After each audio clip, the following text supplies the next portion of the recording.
nagsaing na din po ako. Tapos ngayon, igisa na po ako ng sibuyas, bawang at saka po ng baboy para sa adobong baboy.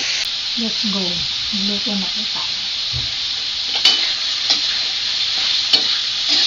Ayan na po siya. Lalagyan ko na po siya ng toyo. Chan sa chan siya lang. Ayan na po yung toyo. Haluin po natin siya.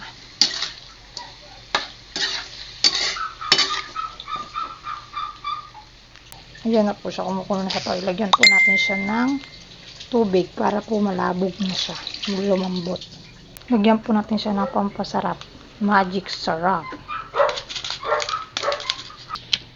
Ayan na po ang aking adobong baboy. Malapit na po siyang maluto.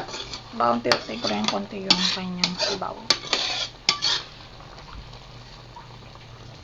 Ayan na guys, yung finished product niya.